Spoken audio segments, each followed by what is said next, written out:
What's up, nerds? Welcome back. Today we're going to be talking about whatever the hell this is.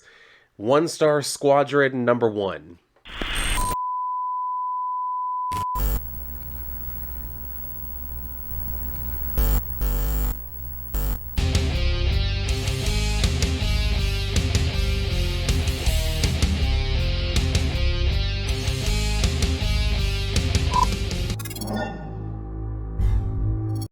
So I had been seeing the solicits for this one for a while. I mean, they had like an ad for it in pretty much every comic.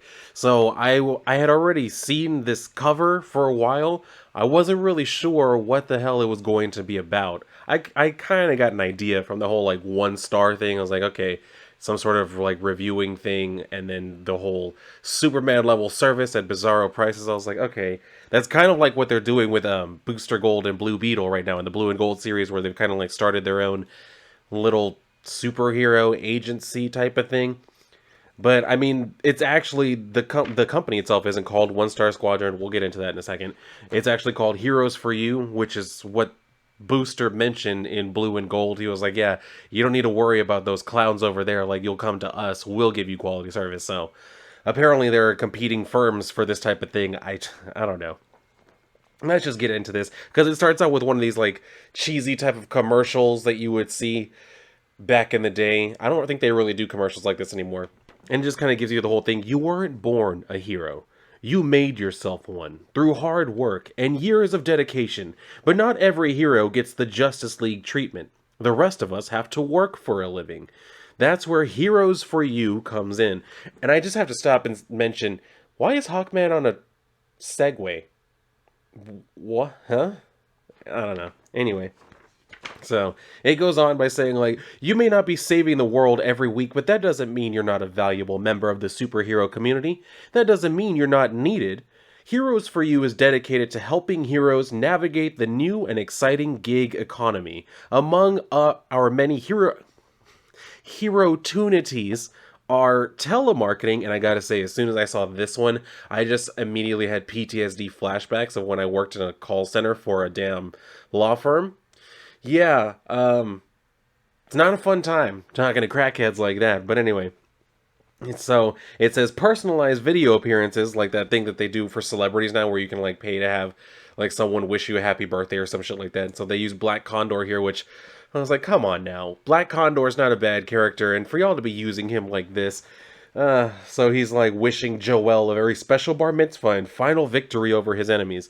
And then it says birthday parties and promotional events. So they have GI Robot here, where he's just kind of talking to these kids. He's like, yeah, I have 52 confirmed kills, most of them in the Mekong Delta, as the kids are just sitting there like, what the fuck? And then we go over to where it says, of course, dignified security work. So we have Hawk and Dove. Hawk actually looks very small, but, well, anyway, this dude comes up and is like, can I get a selfie? He's just like, no. So the last one is, with our new Heroes for You app, finding superhero work has never been easier. And then they do this thing where at the bottom it says not an escort service, because they show Black Condor with his like ripped abs, and it tells you how old he is, how far away he is. It kind of reminds, I don't know if Tinder and shit like that does that, but the gay app Grinder, it does do that, where it shows you like how far away guys are and shit like that. So that's why I was like, I see why you put not an escort service. But anyway, it says, so you're a hero who needs a little extra cash or is looking to extend their career, contact Heroes for You today. Because once a hero, always a hero. And like I said, it's a like it's literally a commercial. They pan out to show that this is actually being shown on a TV. And then we see these guys, like some orderlies with this patient, and they're kind of asking him, like, so what do you think? Like, you want to take advantage of the hero tunities or not? And they're like, hello, because he's not saying anything. They're like, well, you can't stay here, so what's it going to be? And then he's just kind of like, evildoers beware. So they just kind of like stop and look at each other, and they're like, well, good enough for me. So the other one's like, all right, I'll go call him a cab. So they're getting ready to just boot his ass out. And then we go over to, I guess, the boss at the moment, which is Red Tornado. Looking like he's still an android, but he's looking much more human than at any other time I've ever seen him. So he's sitting here, and I don't remember, he eats food? I hadn't thought about it until just this moment. I was like, he's eating food, but he's an android. I didn't even know he maybe I just don't remember that about him. Anyway, so he's here with Minuteman, who's freaking out because Minuteman isn't able to get more work. You know, he wants to be put on more assignments. He's like, this is, you know, messed up. Like, I've been here longer than anybody else. Like, I should be getting more assignments. But Red Tornado's trying to tell him, like, you know, what's wrong with being second banana? Because he's saying, like, I can give you window jumper duty in the financial district. You'd be backing up Plastic Man. So he's saying, like, I don't want to be second banana. And he's telling him, like, well, what's wrong with that? Sometimes you need two. Anyway, he's asking him, like, is that really the best you can do for me? He's like, that's the best anyone can do for you. So this is when he asks Red Tornado, like, when did you stop being a hero? And he just tells him, I'm still a hero. He's like, to who? Accounts receivable? No, he's telling him, like, this isn't right. Like, I have seniority. Like, do you remember this? You gave it to me. He's like, no, we don't give out Employee of the Year awards. You had that made for yourself. So he kicks over a damn chair, and Red Tornado's like, please tell me this is rock bottom. And yeah, I'd feel the same way. So he's telling him, like, I want to do right by you. It's just hard to place a hero whose powers only last 1 minute. So he says, have you tried the app? He's like, yeah, I get nothing from it. So he goes and looks up his profile and sees, yeah, he's got a very low rating. So he's like, I think I see what the problem is. Anyway, he tells him, like, look, just pick some low-hanging fruit, like mall appearances, get your ratings up, and things will start to turn around. So he's over here asking, like, very forlornly, looking out the window, saying, why did I ever get into this business? Why did any of us get into this business? Why did you become a hero, Red? So he has the flashback to when he was first started, like, fighting crime and all that shit. And, like, when he met Superman, who was telling him, like, hope they're insured for wind damage. You did good, Red Tornado. So he's like, thanks, Superman. And then he asks him, like, is there something wrong? To which Red Tornado says, every day I tell myself how important this is. Saving people. Though it mostly seems like what we're saving them from is each other. So it makes me wonder, you know, if I'm doing it right. I guess I'm still learning what it means to be human. So Clark just tells him, like, you and me both, all you can really do is show up and try to learn along the way. And then we come back where Minuteman is like, are you in a flashback? Are you even listening to me? So he kind of snaps him out of it, and then Red Tornado gets up and he's like, honestly, I don't remember why I became a hero. He just says, maybe I thought I was going to be the next Superman. Maybe it's just what you do when you're an android who can control the weather. Or maybe I was just young and stupid enough to imagine I could change the world, not yet understanding that it's always the world that changes you. So Minuteman is just not really listening. He's like, whatever, I'm taking your fries. So he does that, and then we see where he's, like, kind of still going through a little bit of the flashback thing where he's talking about, you know, within a few months I had taken down like a bunch of major gangs and shit. I was given a key to the city. Everything looked like it was, you know, on the ups for me, and I thought that I had won, when in reality I had been defeated, because apparently while he was attending to all of that, he wasn't paying his bills, I guess. So the bills started stacking up on him. And then that's where he's saying, like, that's when I came here to work. So he asked Minuteman, you ever feel like you've been lied to? He's like, look where we are. We're not important enough to lie to.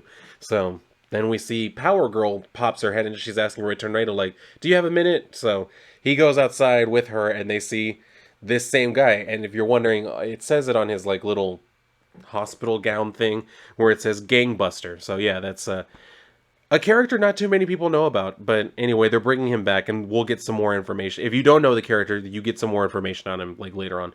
Anyway, she's saying, like, I think we've got a problem. He won't leave or do much of anything. So Red Tornado tries to ask him, like, what can we do for you? He says, I don't know. The taxi just left me here.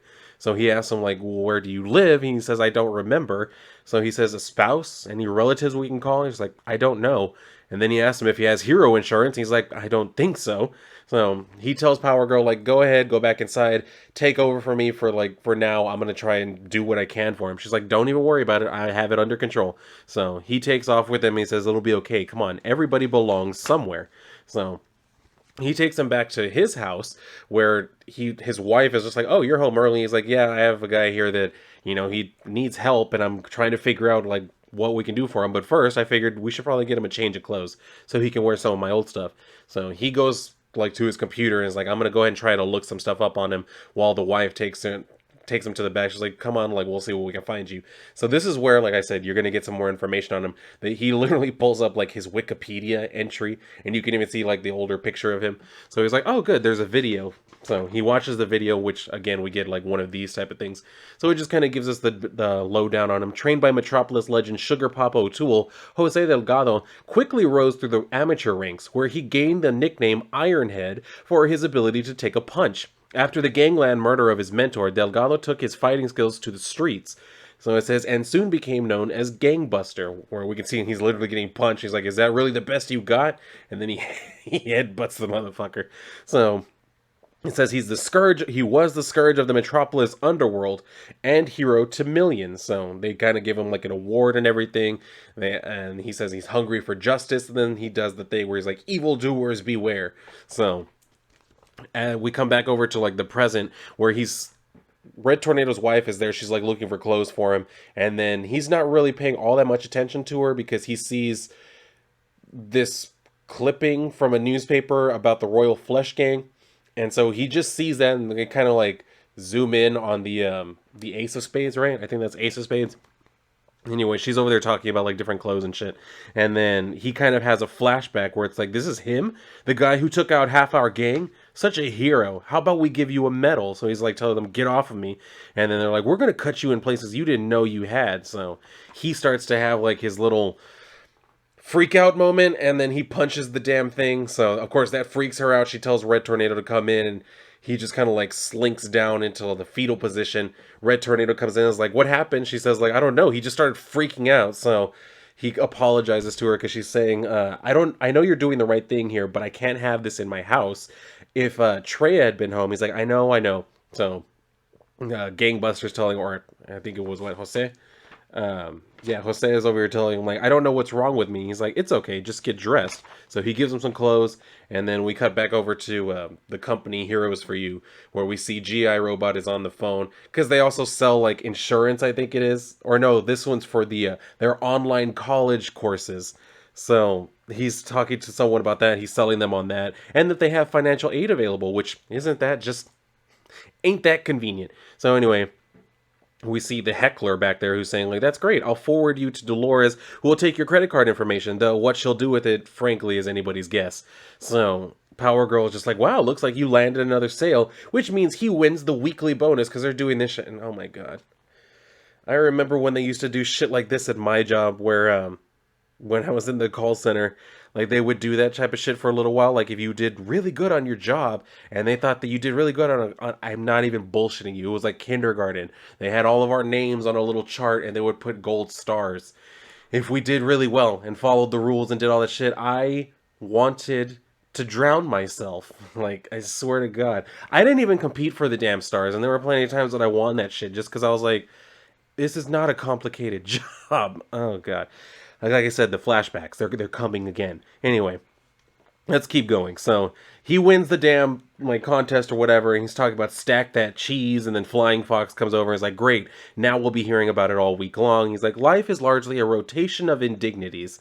So Power Girl's telling him like, I'm loving this new take no prisoners approach. And then he's saying like, yeah, whatever. Hey, can I ask you a personal question? He's like, you're a Kryptonian, like you have actual powers. She just says, that's not a question.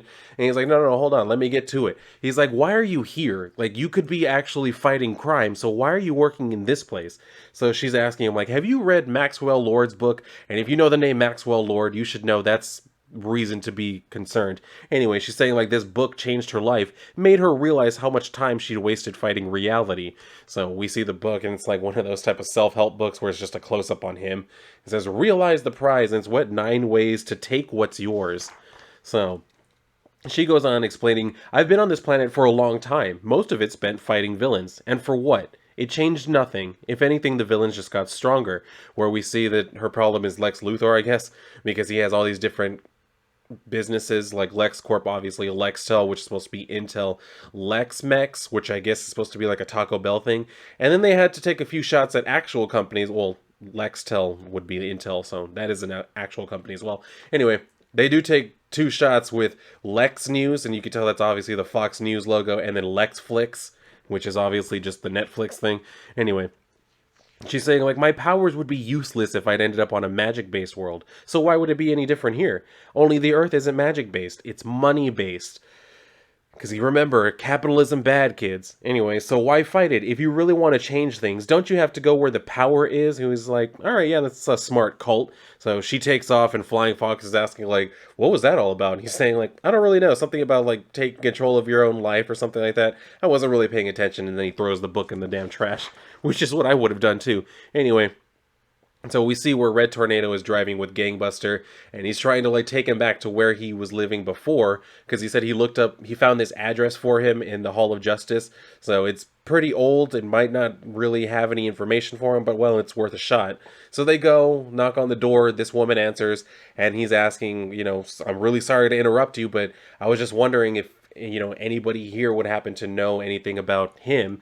And then he's saying, like, this was his last known address. And she's like, sorry, I wish I could help you. She says, I just moved here recently myself, but I could, talk to the realtors, see if they have any information. So he's like, all right, yeah, thanks. Here's my card. Please let me know if you hear anything. She's like, all right, yeah, I will. So they take off, and then they do this close up, which kind of told me, like, okay, and the fact that she's, like, still standing there, I was like, he has some sort of connection to her, and especially since they like close up on him and he's saying like goodbye, I was like, they know each other. Somehow they know each other, so we'll find out more about that. Anyway, he takes them back to the business and he's like, don't worry, like, you can sleep here. We keep this couch with a fold out bed for, just an emergency in case we need someone to like crash or whatever. He's saying I put some extra enchiladas in the mini fridge, so Jose is telling him like, thanks for this, I really don't know what I would have done without you. And then Red Tornado tells them, I'm just sorry it's come to this. As heroes, we're told that we're here to take care of people, often forgetting that we're people, that we broke our lives to do this, so we suffer alone. And all of this is juxtaposed as, like I said, she does actually know him. They were married, because if you see the picture that's on that little dresser, that's them together. And then she has pictures of him from when he was younger and when he was in costume. So that's what I'm saying. It's juxtaposed where Red Tornado's talking about, like, yeah, we end up having to go through, we suffer alone, and she's actually the one suffering alone because apparently, Jose has lost his memories. So he's saying, like, I'm just glad that I found this place where heroes look out for each other, and regardless of how it happened, I'm glad it found you too.